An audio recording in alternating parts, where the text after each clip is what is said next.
Well, thank you very much for having me. Appreciate it. Tours, like she said, we have one set up for February 15th, but if you have a group of people that want to come, I can do tours Monday through Friday. We're there at 7 in the morning and I'm there till 3 o'clock in the afternoon. So if you get a group of people together, it doesn't have to be any special day. Just shoot me an email, call the landfill. We'll get it set up and we'll take people through it. Try to keep it between 10 to 15 people at a time. It's just easier to keep the group together when we're walking through the facility. So, but yeah, anytime anybody wants a tour, we can definitely set that up. So, thank you again for having me.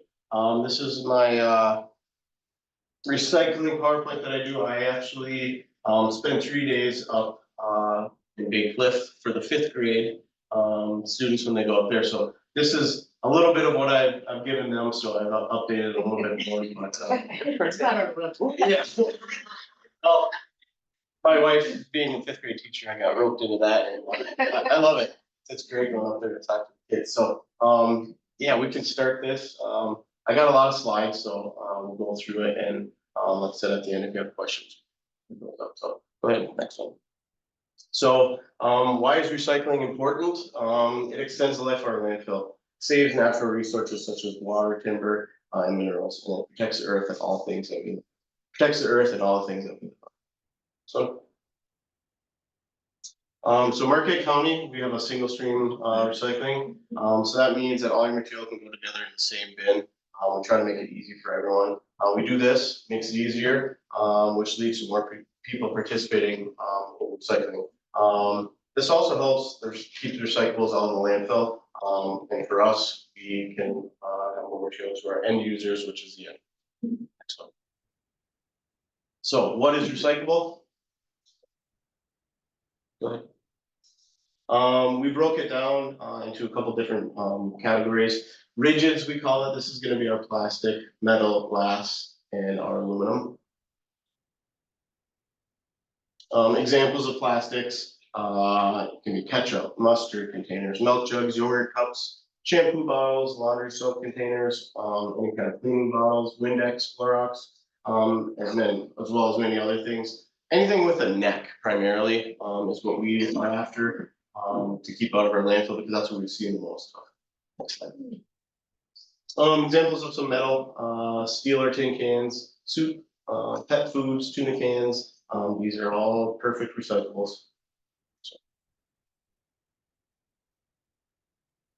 And then we get into our glass. There are a lot of glass jars out there, pickle jars, jelly jars, baby food, glass bottles. One thing that we tried, well, we can't recycle with the glass is like window panes and porcelain, because the machine that we use has a whole bunch of little tiny hammers. Porcelain's too hard.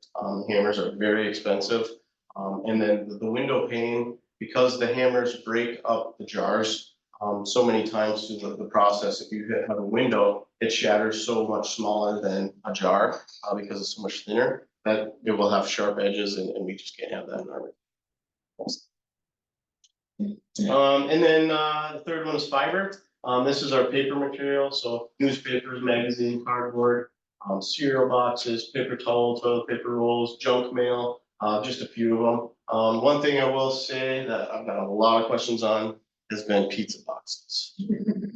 So pizza boxes, if you have a pizza box that is like completely covered in grease, that can go into compost, which we have a compost cell at our landfill. It's free to residents. You just have to bring it out because there is nobody that hauls compost around here due to where we live, the winter time, all that kind of stuff. So if the pizza box is super greasy, compost. If it has a little bit of grease, not a big deal. It can go in your bin. It can be a fiber material. So how do I recycle at my house? 2 easy steps. Step 1, place your items into the bin. This was before when we had a couple different bins that we were using now. If you live in the city of Marquette, Chocolate Township, Marquette Township, not exactly sure how many townships have the carts, but the carts are amazing. Everything goes in there every single week. Next slide. Place your bin next to your trash, and it comes to the facility. Pretty simple. Next one. Future employees. Yep. Okay, so I want to get into the glass. So the glass is source separated, Intersect 106. There are drop-off locations throughout, Marquette County. There's some in Ishpeming, Negaunee, Chalkaway, City of Marquette. I'm not sure if the township has one or not. But make sure you're putting only glass into the containers. We've seen quite a bit of trash mixed in with the glass, and once it's dumped on the floor, then somebody actually physically has to go through and take it out. It's dangerous for us. So people are just assuming it's a recycle bin, so they have a whole bunch of perfect glass. They wash it out, did all that, and they take it in a cardboard box and throw it. So we're trying to keep that out of our glass stream.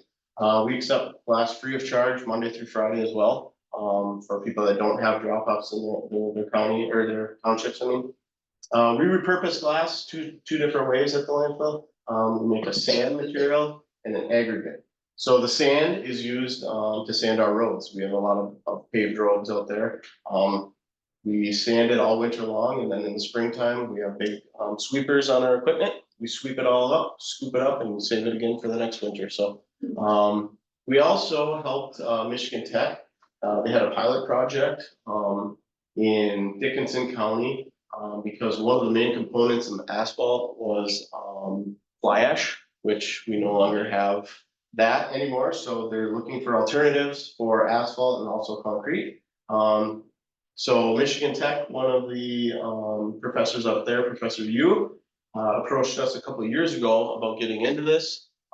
So we have been collecting our sand and saving it for them. And then last summer they came and picked up 125 tons, I believe, and they used that in a road project in Dickinson County. Professor Yu actually came to the landfill last week for a tour of our MRF, and I got to talk to him about it, and he said that the project was awesome. It's doing great, and he's very hopeful for the future. And then the aggregate, this is perfect for landscaping. We've had, if Chocolate Township, if you live out there, the sign on 480, the electronic sign, if you look underneath, that's all the glass that they came and got from us. It looks beautiful in there. They grow flowers out of it. Actually today I had 2 new employees from Chocolate Township come out, and I was talking to them about that, and they're gonna go get some more to kind of freshen it up pretty soon. So next slide. This is our glass building. Trucks come in, they back up into this big hoop building. They dump on the floor, and then you can kind of see in that back right corner where the 2 yellow poles are. That's actually our hopper. So a front end loader will come in, scoop the glass, they'll dump it in that corner, and it takes about it does about 1 ton an hour. Glass is very heavy. It takes a while to go through because not all the bottles are broken as well, so they get tangled up in there and stuff, and so we have to break it up a little bit before it goes through. But that's our dump spot for trucks, so we can keep it segregated. People aren't running over glass. It's all in one area. And then you can see the process here. The stuff right here on the right hand side, that's the aggregate that we make. See, it's a little bit bigger. Bottom left down there, that's the sand material. And then the middle obviously is one of the townships dumping a load of glass. You can see theirs is very clean. That's why I took a picture of that one. Next slide. And then this is just some, this is Negaunee Township. They did the same thing. They lined their flower beds next to the building. I'm kind of blocking the right hand picture there, but that's what it looked like before. And then the middle is after all the glass. And like I said, there's no sharp edges. You can pick it up, you can rub your hands. We've had one person do it around their house. Their dog walks on it, no problem at all. So it's pretty cool how it turns out. So what happens once your recycling gets to the facility? Now this is where trucks come in, they pick up on the side of the road, they bring it to our facility, they dump on a tipping farm from there. That's where the facility starts processing. So this is our Machine X machine. We started out in 2012, I believe, Brad Austin, who no longer works at our facility. Him and myself were in our landfill and we were literally watching, trash trucks dump full trailer loads of cardboard. And we're like, we gotta do better. We have to do better. So, we had a machine that we built, all on our own at the facility. We had 6 employees full-time. And in 2020, we put in millions of dollars. And we have this new, brand new Machine X machine. That is incredible, and I hope all of you can come out and see it because it is, an awesome thing. So this is some of the recyclables heading to be sorted.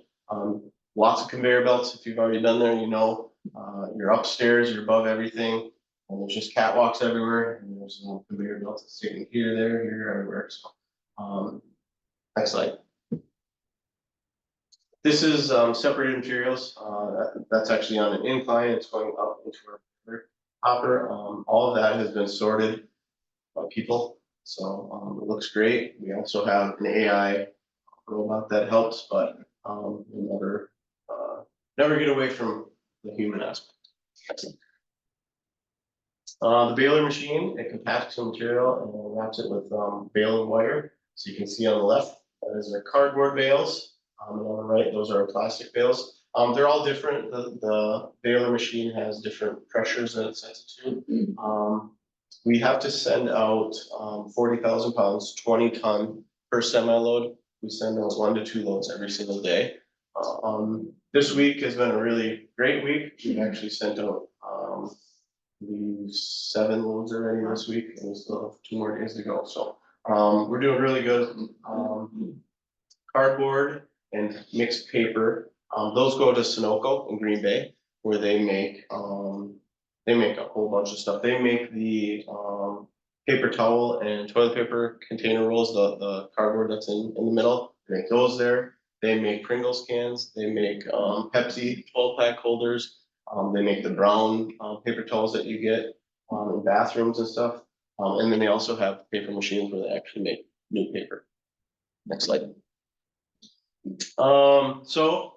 Now they're ready to be shipped and made into brand new items. The bales on the left over there. So we have a couple different sorts. We have a number 2 natural and a color. So when I say number 2, if you flip over your bottle, there's the recycling symbol and there's a number on the bottom of it. If you don't work in the recycling industry, you probably don't know what it's about, probably don't care. For us, that's everything for us. That is the different type of plastic that it's made up of. So there's high density polyethylene, low density polyethylene. There's all kinds of different stuff. So we break it down by numbers. We have number 1s, which is PET. That's going to be your water bottles, Gatorade bottles, anything like that. Number 2s is broken down 2 separate ways. Your colors, it's a little bit thicker of a container. That's going to be your Tide bottles, your laundry soaps, stuff like that, shampoo bottles, a little bit thicker than a water bottle. And then your natural, which is going to be your milk jugs. It's going to be your windshield washer fluid jugs. Because actually a natural is not clear. You think natural would be the clear water bottle, but it's not. They actually pull out color to make a clear water bottle. They add the clear. So natural is going to be your milk jugs and stuff like that. Yeah, I know, it's crazy. And then we also do a 3 through 7. So those are 3, 4, 5, 6, and 7. 6s are the oddities. I don't know if you guys saw me on the news the other day talking about it, but I've got some questions on that. Number 6s can be a couple different things. They can be beverage containers that you get from like fast food restaurants, but it can also be styrofoam. Styrofoam is one that, yes, it's very recyclable, but for us, it's very hard because a couple different things. One, we're a very small facility compared to some of these bigger places, especially downstate. So we only have that room right there on the left, you can see, that is our only bale storage, and it would take so long to get a 2,000 pound bale of styrofoam. We just don't have the room to store it. So there is a lot of things that are recyclable, just not at our facility. Eventually down the line, if we can get bigger, absolutely, we're gonna bring as much stuff on as we can. but for right now, we can only do. Two. The second thing for us is, born and raised here, love it, never leave it, love Marquette. But if you're in the trucking industry, you might as well be living in the Yukon territory because trucks do not want to come up here, semi trucks, I mean. We've struggled since day one to get people to come up here and pick up material. Now, in the summertime, I think they're fighting to come up here because it's so beautiful. In the winter, it's like, we'll see you next year. Like, okay, so we only have the small area. So we have to have the best quality that we can to get out of here, which is what we strive with our sorters and our line, which we have a tremendous group of people. Next slide. What types of items are not recyclable? Plastic bags, your chip bags. The plastic bags are recyclable, just not at our facility. But if you go to, I believe Econo, Walmart, Meijer, Target, they all have these receptacles right out in the front. If you just pack a whole bunch of bags into one of them, tie it up, put it in there, they'll take those back to their headquarters, wherever that may be, and they make new bags. No, sorry, the plastic bags. Oh. Yep, sorry, I jumped. The plastic bags, so the Walmart bags, things like that. And you don't have to have Walmart bags going back to Walmart or Target going back to Target. If it's a plastic bag, each place will take it because they bring them back and make their own out of money. The chip bags, again, those are not recyclable. And the styrofoam, again, they're both, we just don't have the room right now, the capacity for it. And then rubber, Christmas lights, stuff like that. We call those tanglers because the machine that we have has a lot of shafts, a lot of bearings. You can imagine if a garden hose gets wrapped up in a shaft that's spinning, next thing you know, it can blow our seals. And again, with us being as small as we are, downtime is very crucial. Right now, we only have 1 day that we have for maintenance. We work 4/10s. Monday through Thursday, Friday is all day maintenance. Our sorters get an extra day off, which they love. Next one. Plastic bags, what should you do? Plastic bags should not be put in your recycling bin. They tangle our sorting machine. They can cause us to shut down, costly and dangerous. Dangerous because we have to lock out the machine. Somebody physically has to climb in there and cut it out. So we try to keep those out as soon as we see them. Again, you can take them, reuse them in your bathroom, bedroom garbage cans. If you no longer need them, you can take them back to, like I said, the Walmart, Target, Super One, Econo, and they're free. Next. What about the batteries? Okay, items such as computers, cell phones, drill batteries, rechargeable batteries, alkaline, lithium, CD, 9-volt, etc. They are all recyclable here at Marquette County Solid Waste. You can contact the landfill because these items, we do not want them in the recycling bin. We have a separate, actually next slide, I believe. What happens to the batteries? Marquette County Solid Waste, along with the Yellow Dog Partnership, Watershed Preserve. We've had an excellent partnership throughout the years. They're amazing. Joe and the crew of sorters have done incredible because batteries are just one aspect of what we have going on with them. So you cannot ship out batteries that are mixed. It's a DOT law. They have to be, it's too dangerous. Lithiums and alkalines together is a no-no. So they have to be sorted. And so Joe and the sorters have been so crucial for us over the years. The partnership collects them. They sort the batteries from all over Marquette County. And then we receive batteries from local municipalities. We give them 5-gallon buckets when people come in to pay their bills or do whatever at their township halls. There's a bucket there. When it's filled up, they bring it out to us and we sort them. Once the batteries are sorted by chemical, they're shipped out to Serba Solutions, which is downstate Wilson, Michigan. From there, the batteries are completely recycled. They break them open, they recycle the outer metallic shell and all the way down to the carbon on the inside. So it's a great place. I've not been there yet. That's on one of my stops to go check out because I want to see how they're doing it down there. But we just shipped out last week a small load. It was, I believe, 3,500 pounds. which is actually one of the smaller loads that we have sent out. Usually it's around like 5,000 or 6,000 pounds at a time. Next slide. So hazardous waste, items or products that contain dangerous materials, petroleum-based products like paints and stains to gas and aerosols are all collected at our HHM collections from May to October. You can also bring batteries to those as well. What happens is we bring all of that stuff back to the landfill. So you don't have to sort it. We love that you do. But if you're busy and you want to get rid of them, we have the collections. We'll take them, we'll sort them, and get them out of there because we do not want them in the landfill. In 2021, we had a huge fire that cost the landfill over $100,000. So took 3 or 4 days to fully extinguish, and it was all because of a drill battery. Yep, it got ran over by our compactor on a afternoon, and when the maintenance guy showed up on a Thursday at 4:30 a.m., the side of the landfill was on fire. Wow. So, yep, What kind of battery was that? just a drill battery, lithium, yep, rechargeable drill battery. And we know that because we found, the fireman actually said, well, we think it started up here because, the wind was blowing underneath of one of our, plastic barriers. And sure enough, there was a battery right there. The burn marks went completely down. So they figured it started there and took off. So it was bad. So contact the landfill if you need to dispose of any of these items as well. Next slide. So that's the slideshow. I wanted to kind of go through it kind of quick because I know you guys probably have some questions. So fire away. Yeah, I noticed you had foil on there as things you can't take, so aluminum foil, that's not okay. Sorry, so nope, aluminum foil you can.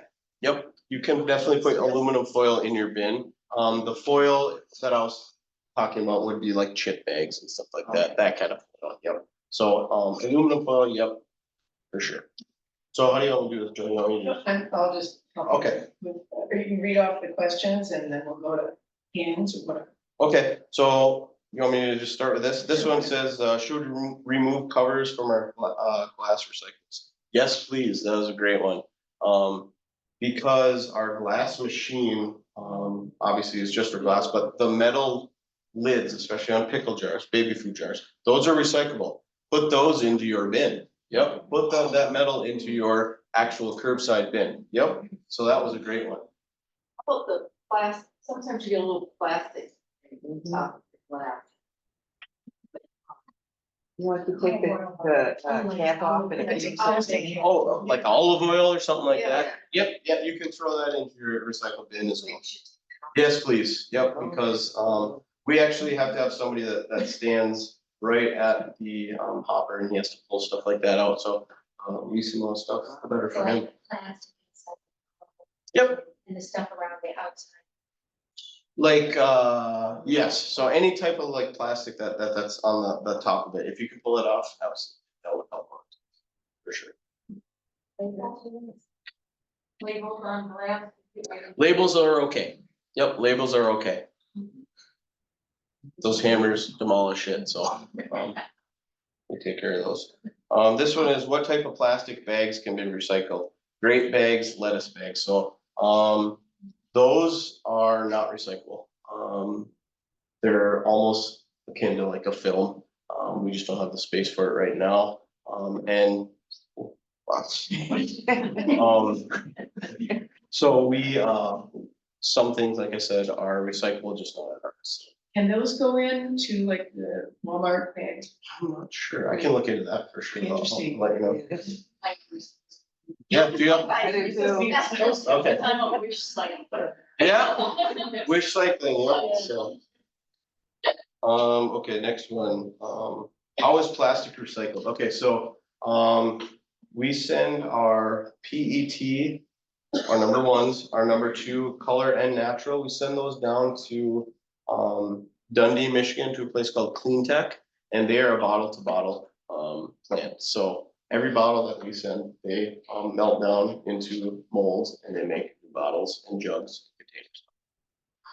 3 through 7, or 3, 4, 5, 6, and 7s, we actually found a place, because, there isn't any manufacturing in the Upper Peninsula for stuff like this. And downstate, it is so far, away, and they're so stringent on their, what is in there.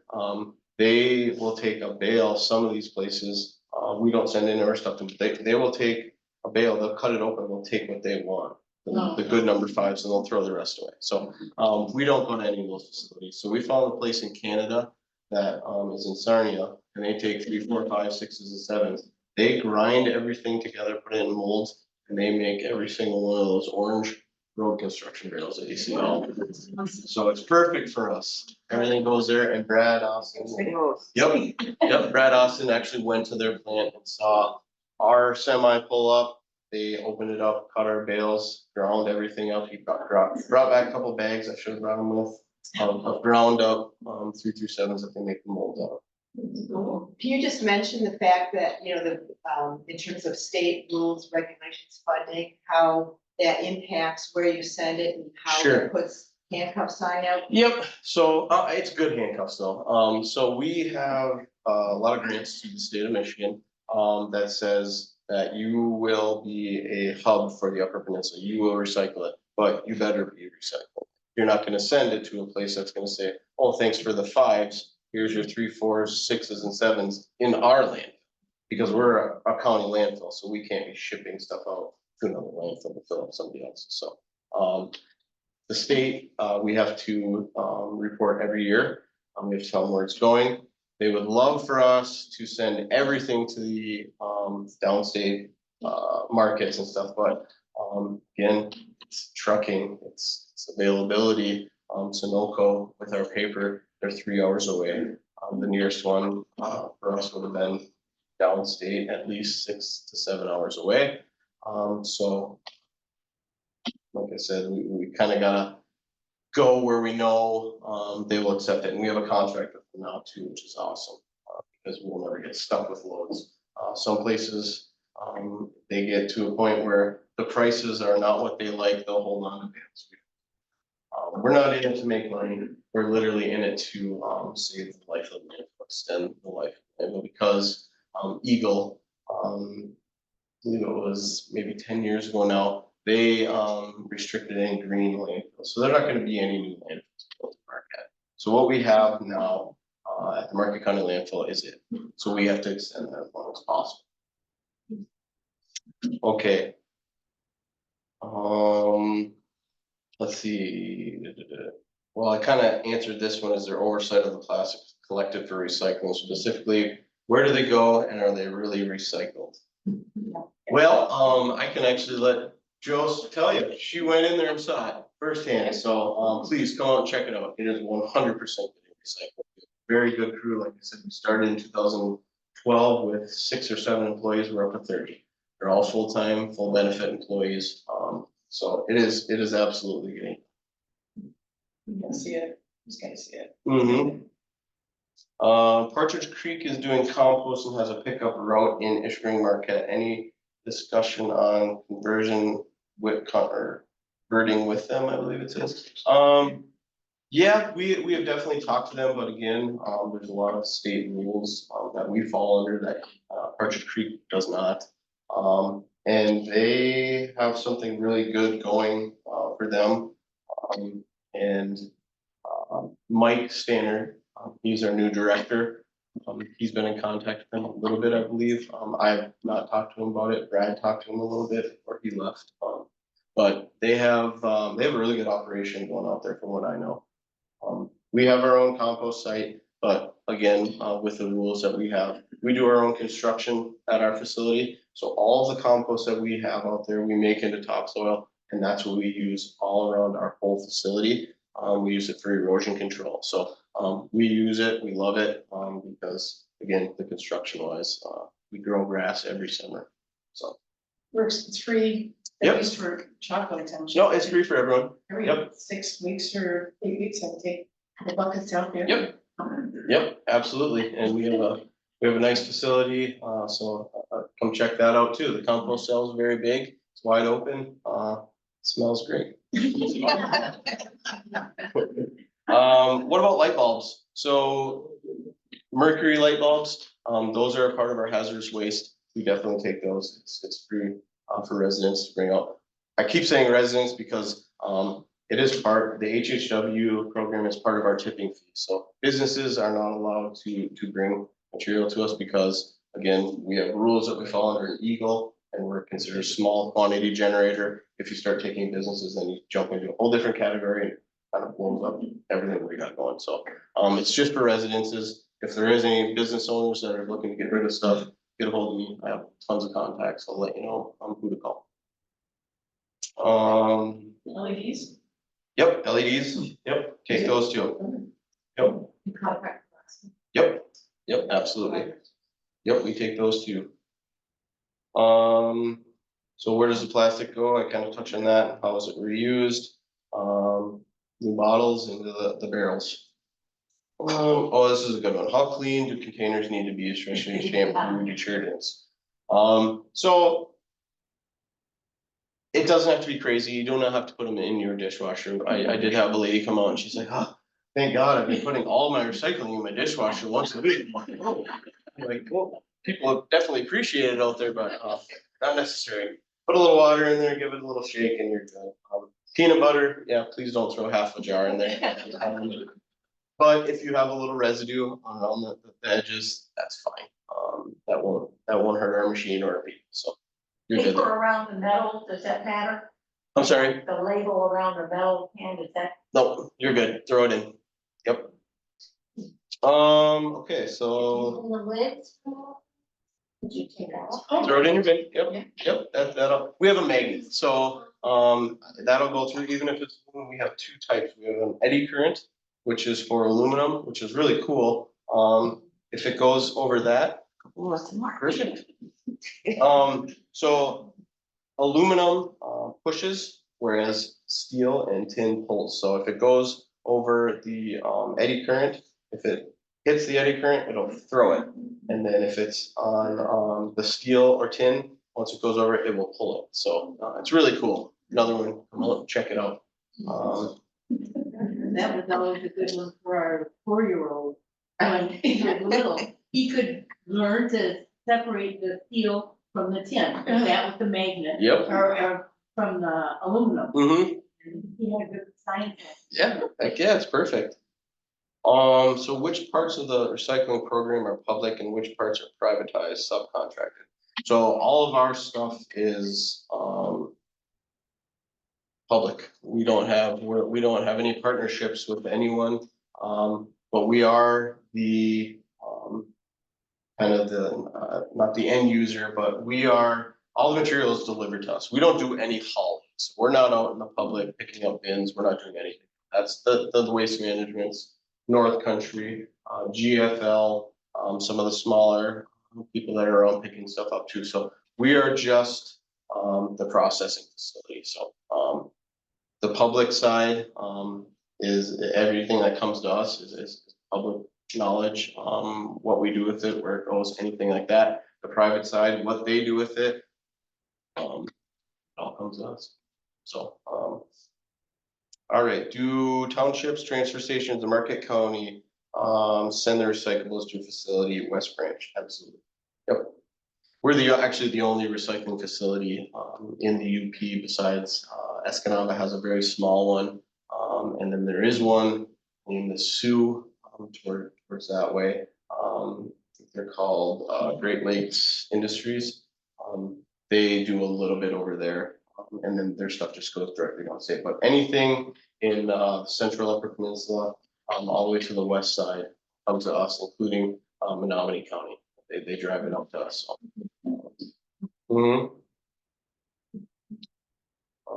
Do you recycle confidential materials? Absolutely. We have a confidential document destruction program where you can deliver them, make an appointment, you can bring out all of your confidential documents in boxes, tape them up, and we put them on pallets. And once we have a full trailer load, they go to Georgia Pacific. They're sealed in a trailer, locked.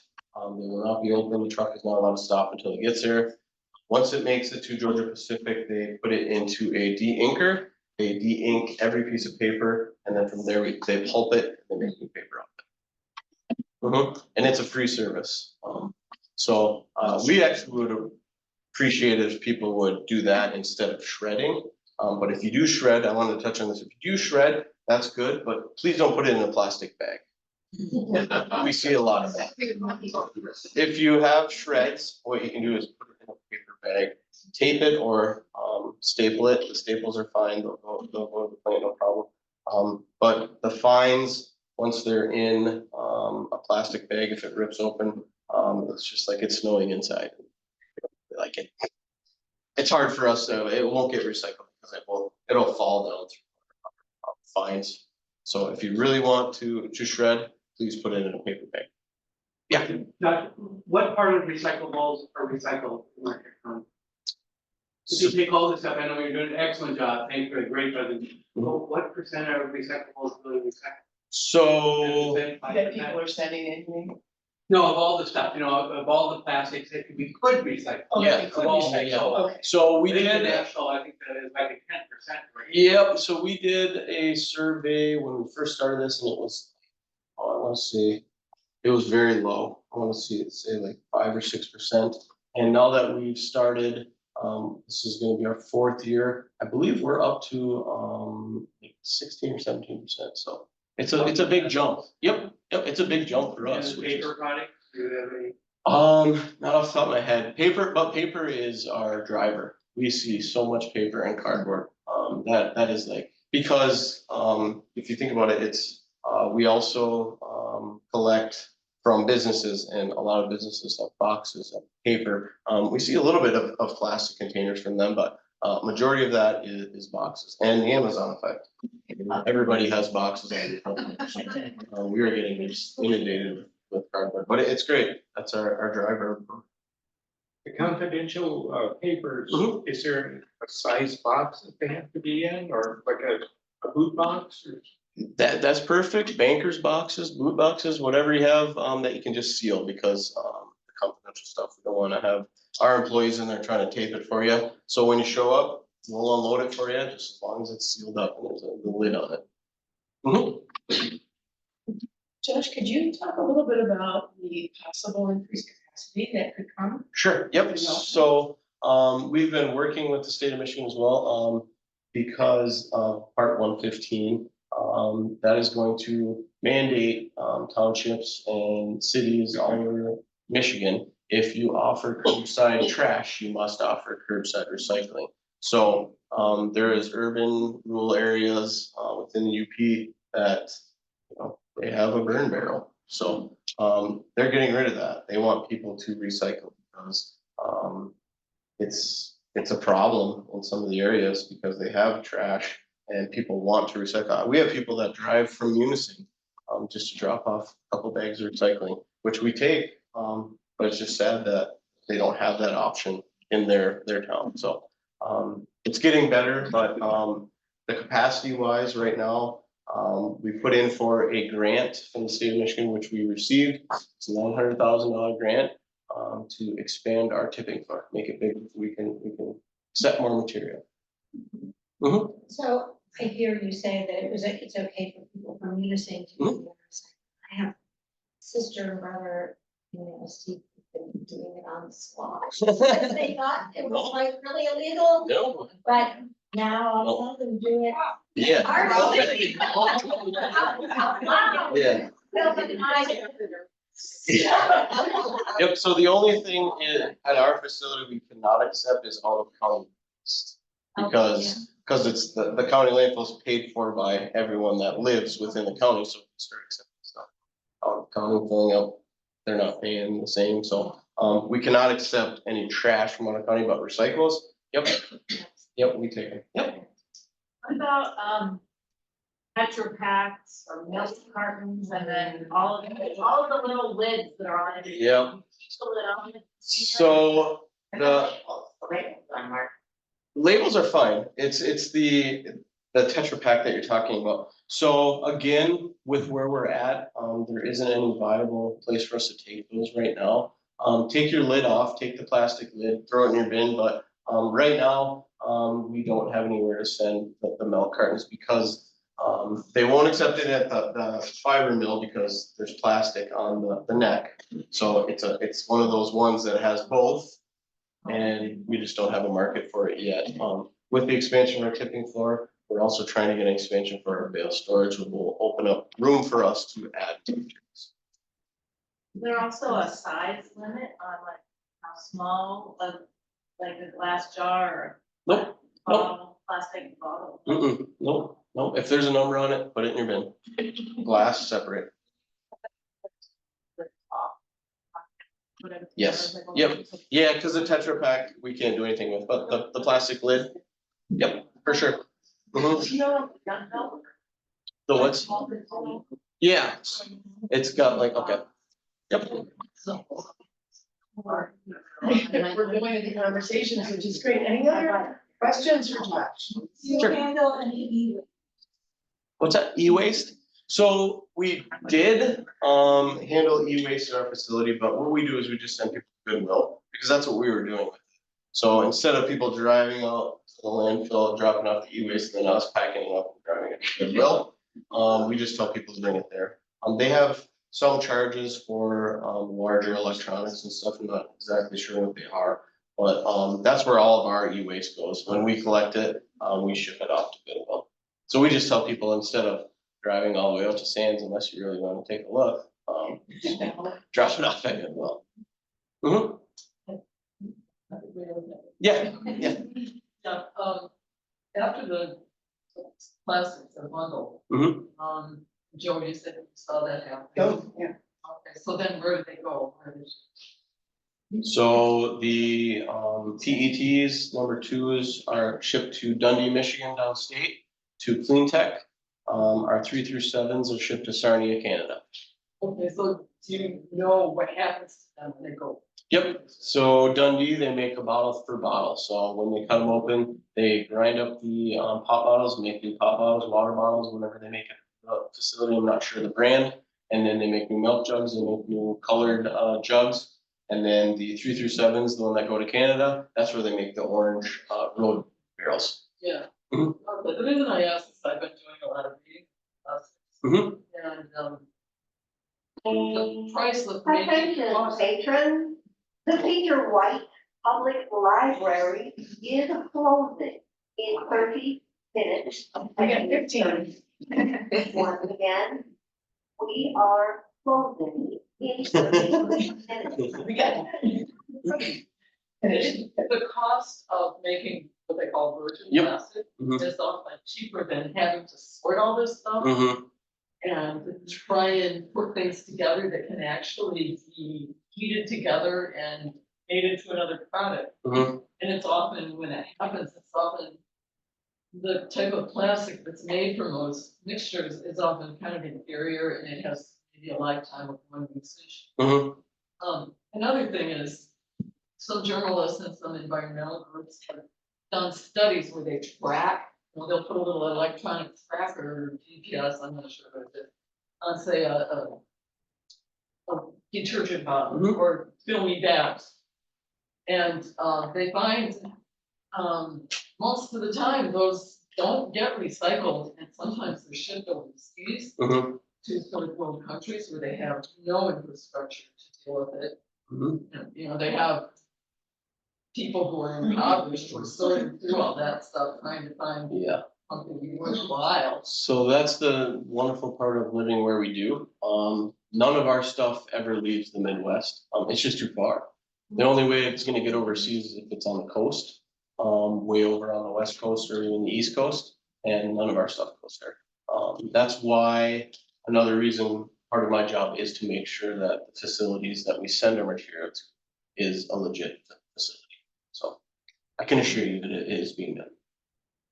Not all places are as responsible as ours or as our state is, Yeah. regulation, Yep. so. It will vary a lot. Okay, my husband showed me with a bag of tape. So we find like more, maybe other people have to, like paper or plastic stuff that says it's compostable, but by industrial compost, Mhm. not by home compost. You know what to do with it. So that can go either or, the soup container that you had in there. That could go into the compost at our facility, because we are considered industrial, because we have such a huge, pile. Basically what it is, it just takes a lot longer to break down. So if you had it at your home one, it's not gonna break down as fast as your eggshells and your coffee grounds and stuff. It's just gonna take a lot longer. It needs more heat, stuff like that. We have that at our facility. And then like the paper, that you had too, that can be into our mixed paper. Mhm. Yeah, Robert.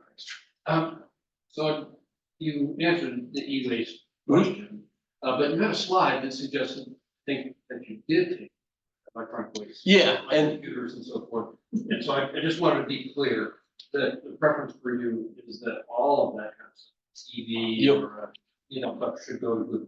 Yep, but we do have people that come out, I wanted to leave it in there because we do have people that come out and they wanna get rid of all this stuff, and they're like, well, I still have this TV and I live in West Michigan or something like that, will you just take it? So we will accept it, but if people call, our preference is, yeah, just drop it. And do you have? Something Yes, every time? yep, but it's. You're taking that cost from your. Well, nope, so, we'll charge exactly what Goodwill will charge, yep, so if you do bring stuff like that to the landfill that has a charge, you do have to have a permit, because we don't accept money there, it goes through, the townships and municipalities, yep. Yes, in the back. What is the expected life of the loan? And what? So, believe it's 52 or 53 years, if we never did any recycling, it would be done. And then, once we implemented recycling, I believe it's for every 6 years that we recycle, you add a year of life. So, the more we recycle, that's just gonna even be more. It might be, for every 2 or 3 years that you recycle, you're adding life. So we wanna get it as much as possible. One thing I will say is the landfill, as much as it is, a sore subject, it's something I feel is always going to be needed. There's always going to be a material that you don't think right now, is bad. It might be bad in 15, 20 years, and there's gonna be have to have a place to put it. So, I feel like there's always gonna be a place, that we're gonna need to, stuff like asbestos, this new PFAS stuff. There's gonna have to be a spot that you can put that stuff that's not gonna harm. So, I live in Salem Township, Mhm. and I know that periodically they do electronic recycling for the whole mhm. county. Mhm. Where does that stuff go? Yep, so Sands Township actually had their own grant through the state of Michigan. So that gets, shipped out, I believe Goodwill, they take some of it, and then the state of Michigan has their recyclers downstate, so they pay the trucking. Yep, yes, it is, yep. Yep, and actually, I'm glad you brought that up, because Sands Township did tell, everyone that, when they have these collections, it doesn't matter where you live in Marquette County, you can bring it there. And they will accept it, because it's a grant. We're really close to having to stop here. Thank you, Josh, so much.